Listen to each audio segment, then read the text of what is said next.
Tuhan bersamamu. Dan bersama rohmu. Inilah Injil suci menurut Yohanes. Dimuliakanlah Tuhan. Sekali peristiwa dalam amanat perpisahannya berkatalah Yesus kepada para murid, "Sekarang aku pergi kepada Dia yang mengutus aku, dan tiada seorang pun di antara kalian yang bertanya kepadaku, 'Kemana engkau pergi?'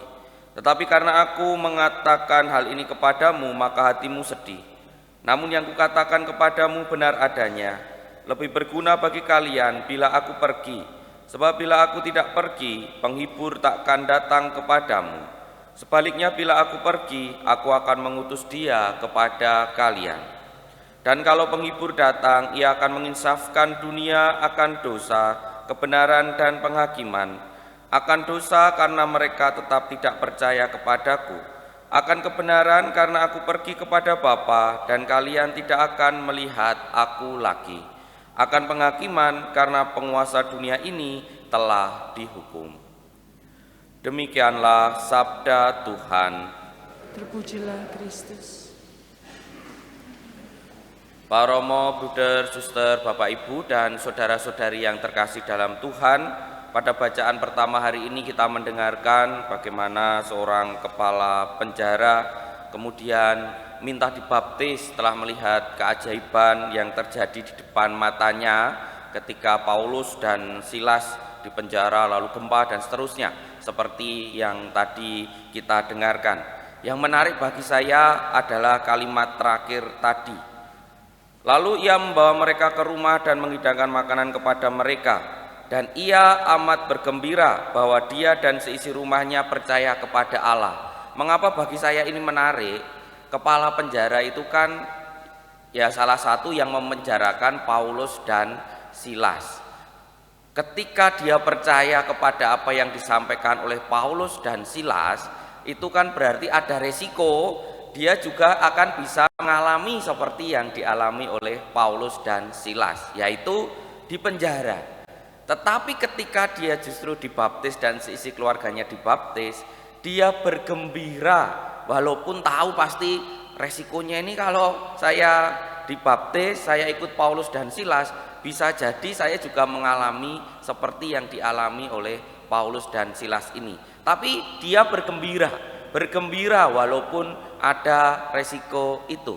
Hal ini menarik bagi saya dan menjadi permenungan tersendiri bagi saya secara pribadi. Apakah kegembiraan ini juga menjadi kegembiraan kita yang sekarang ini juga menjadi pengikut Kristus?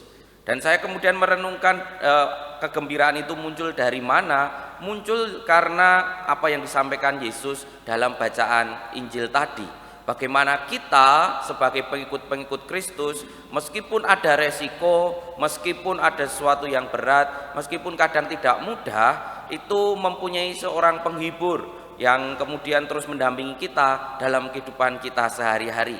Sehingga seberat apapun kadangkala ada muncul kegembiraan, sesulit apapun seringkali juga kemudian kita tetap bahagia. Maka apa yang dialami oleh kepala penjara ini secara pribadi menginspirasi saya untuk juga bisa bergembira atas iman, berbangga atas iman yang sekarang ini kita punyai bersama. Ya persis seperti yang disampaikan Paus Fransiskus sebenarnya, ketika kita ingin menjadi pewarta kabar gembira, apakah kita sudah gembira terlebih dahulu dengan iman yang kita punyai sekarang? Maka para Romo, Bruder, Suster, Bapak Ibu dan saudara-saudari yang terkasih dalam Tuhan, kuncinya adalah bagaimana kita kemudian mendengarkan Sang Penghibur, Roh Kudus yang terus mengobarkan semangat kita dalam mengimani Kristus sendiri. Dan semoga kita juga bisa seperti kepala penjara itu, bergembira atas iman kita, berani bersaksi, tapi tetap terus bersuka cita karena kita sudah percaya kepada Kristus sendiri. Gembirakah, bahagiakah kita sebagai pengikut Kristus? Kita hening sejenak.